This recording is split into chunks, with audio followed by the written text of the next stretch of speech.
લેગમાં, એટલે પગ ભાંગી ગયો છે. અત્યારે એને પાટો એનો જે બાંધી અને તળાવમાં એટલે કે ડેમમાં આગળના ભાગમાં રાખેલી છે. ઘરે એને 2-4 દિવસ રાખી હતી, પણ એનાથી એનો ચામડું બહુ ખરાબ થઈ ગયું હતું અને બધે ચાઠા પડવા માંડ્યા હતા. નુસ્ખો અજમાવ્યો છે કે અત્યારે એને આ ડેમમાં રાખી છે, જેથી કરીને એને શરીરમાં કોઈ ખરાબ સ્કિન ઉપર તકલીફ ન પડે, પ્લસ એના ગરમી ન લાગે, એ પ્રકારનું કરેલું છે.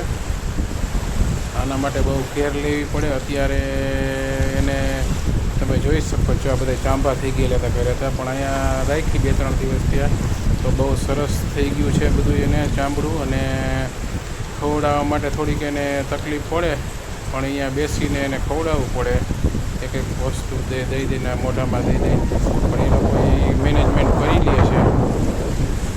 અત્યારે આપણે એના માટે આ ફ્રેશ કાવ છે, 4 દિવસ જ થયા છે જીવ્યાણી એને. અત્યારે આપણે એને જરીક એન્ટીબાયોટિક અને એન્ટી ઇન્ફ્લામેટરીના અને એપેટાઇટ સ્ટિમ્યુલેટરના ઇન્જેક્શન આપવા આવ્યા છે, જેથી કરીને એને ઇન્ફેક્શન કે એવું ન થાય એના માટે આપણે જે ફોર્સ કરશું એ અત્યારે આપણે ઇન્જેક્શન એને આપશું. અત્યારે જો બફેલો બહુ સારી છે, 2 લાખની લેણીની હતી, પણ શું થાય વાહનમાં ભર્યા ભેગી જ એ પડી કે તોફાન કર્યા, એગ્રેસિવ એનિમલ થોડુંક હતું, તો પગ એનો એવી રીતે મૈડાઈ ગયો ને તરત ફ્રેક્ચર થઈ ગયું મેટાટાર્સસનું.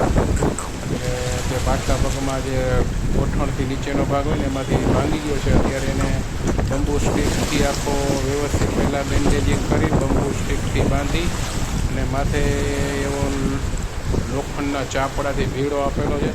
બહુ સરસ પાટો બાંધી દીધેલો છે પગમાં, અને એના હિસાબે જે મૂવમેન્ટ થવી જોઈએ ઓછી થાય છે, એટલે વાર લાગશે, થઈ તો જશે.